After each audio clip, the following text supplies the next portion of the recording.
Hey guys, and welcome back to another YouTube video. In this video I'll be doing my round 1 AFL Fantasy review and how I went and potential upgrade targets who I want to target for this round. Guys that I potentially missed out, which was pretty unlucky as there was plenty of other options, and how I'm not too worried about my rank at the moment because I hit pretty well on most of the rookies, and how if the points, will come in later rounds for me, and how I'm just going to back my premiums in.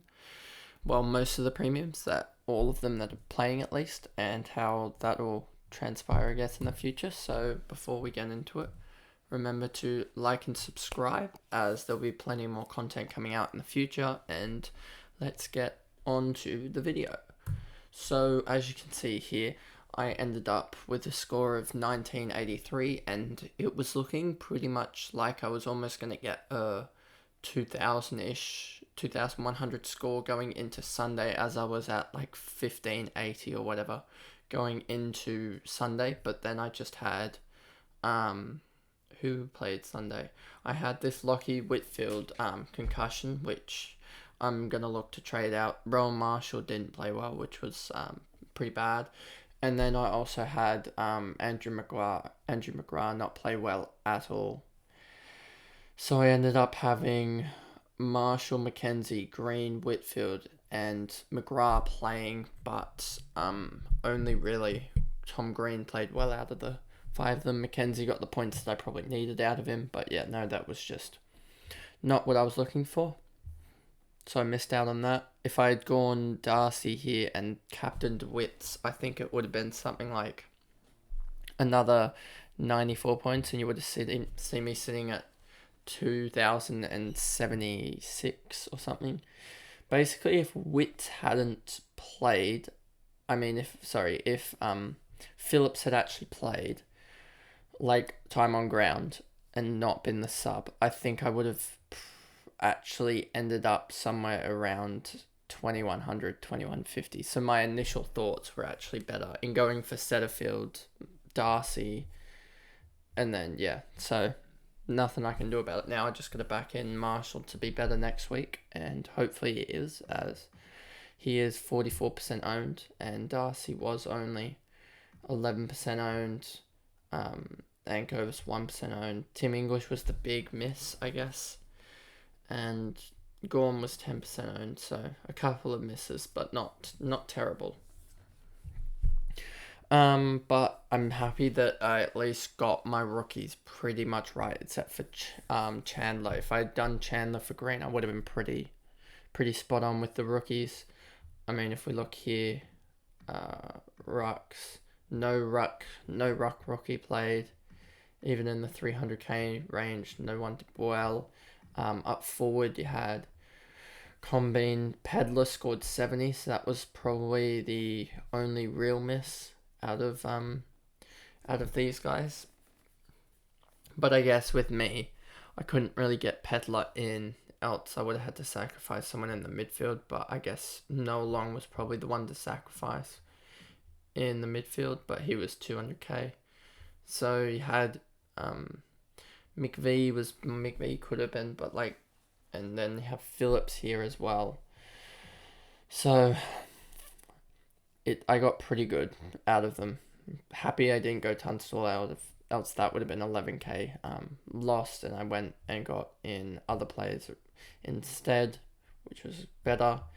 And then we go to the defenders, and bottom was just not there really. McElhaney 50. McVee 49, Bergman 46. So I didn't really miss at all with these guys, and I think the rookies that I have, I'm confident can score 60 or 70.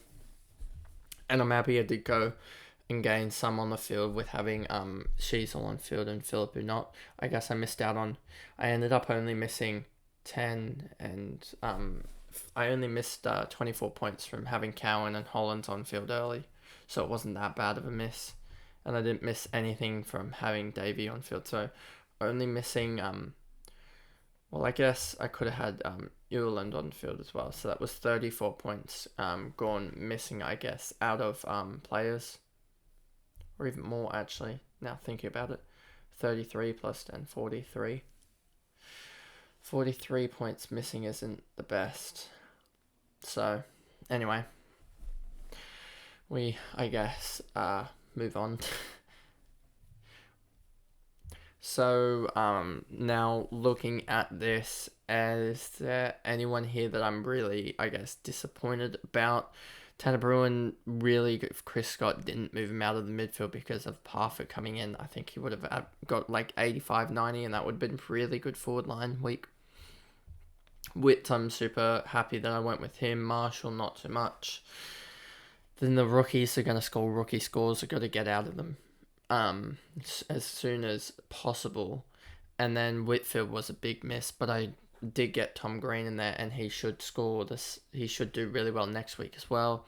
And then Bond and Petrarco, two guys that had sort of not the best week, but it was sort of just a good enough week, I guess. And then Cowan on field was a little bit disappointing.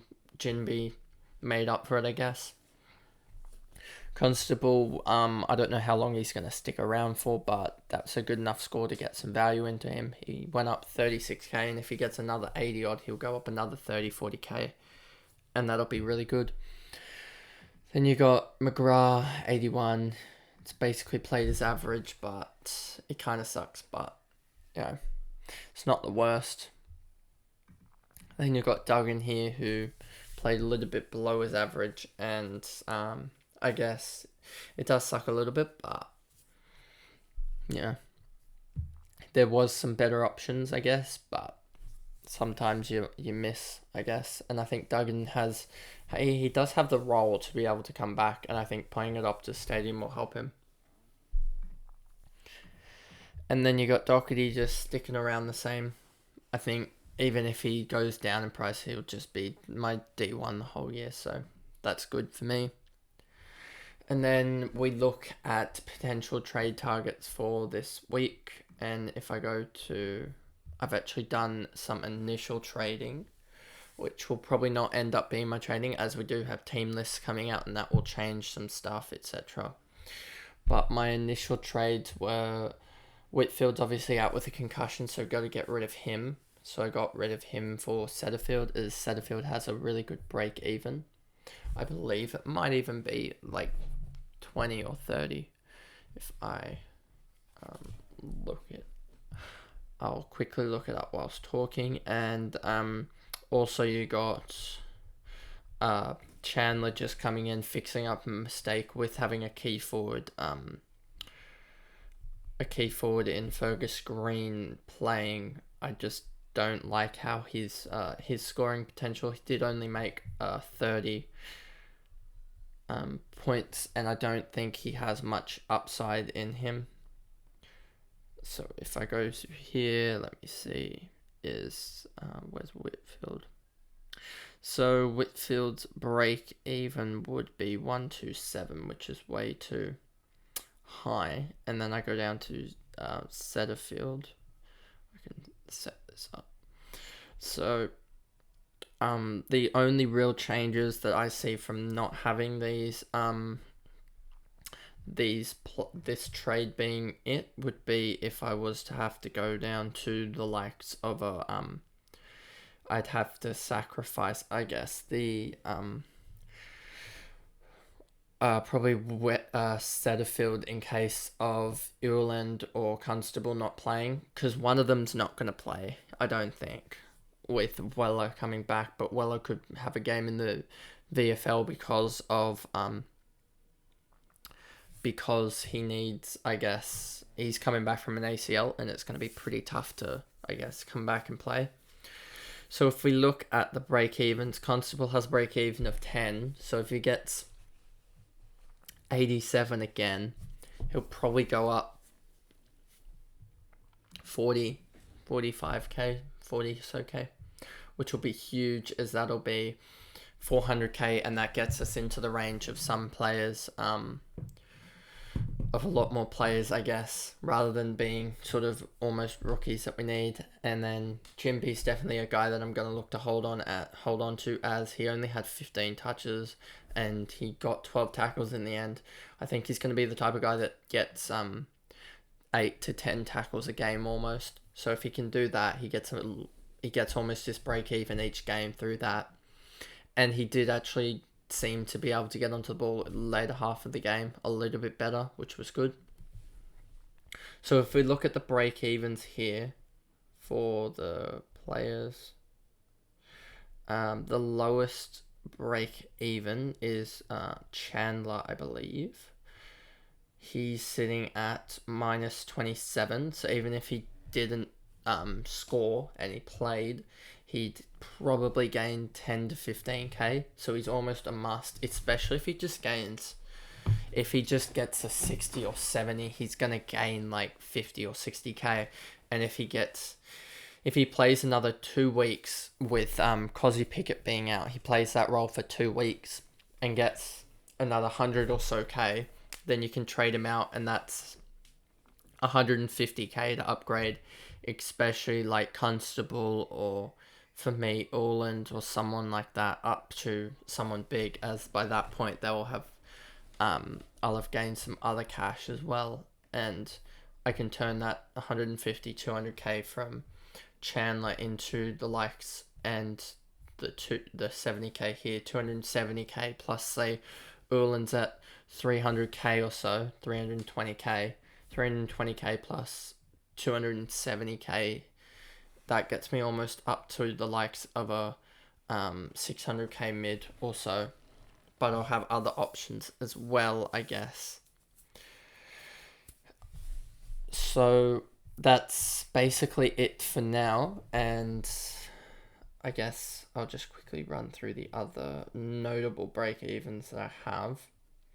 So we have Chandler minus 27, who will be in my team this week. It's almost a non-negotiable that he has to come in, unless he isn't named, of course, but I don't think he will not be named after that performance.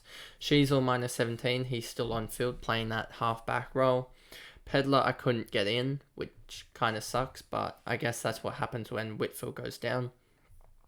If I go over here, and if Whitfield hadn't gone down, 246k, it'd be tough to get him in, not gonna lie. It would be tough, but you'd have to find a way to, if you wanted to, that would be an option to get in over the likes of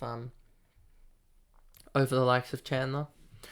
And then you have Ulan, which I have at -4, Jinby -3, Combin I don't have, who's at a flat 0, Davies at 5, which I do have, so I got, and then Bytel I don't have, Menzie I don't have, McVie I don't have, Wilmot I do, Mackenzie, Constable, Noah Long's at 15, so that's alright.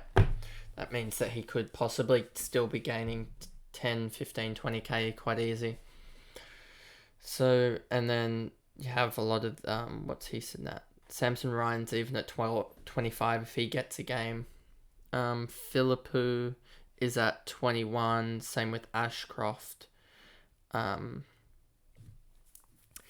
Hollands is at a little bit higher up, I believe.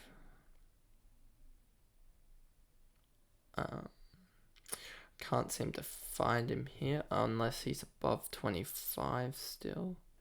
Cowan's at 25, so that must mean that Holland is not, I guess. I'm guessing Holland is probably somewhere around this. Can't seem to get him. This would have been a lot easier on a computer, but I'm guessing Hollands is probably going to be somewhere around that 25 or so break-even point. So 25 for him, as well as, he's probably actually more now looking at it. He might even be at like 30 or so. But all of these guys have really attainable break-evens, which is going to be really good. So if I switch back to the main screen, that's the video there for today, and there'll be another hopefully video coming out, and a couple on Wednesday, and then Thursday will be final team reveal and stuff like that, as well as my tipping and stuff. So thanks guys, and I'll see you guys in another video.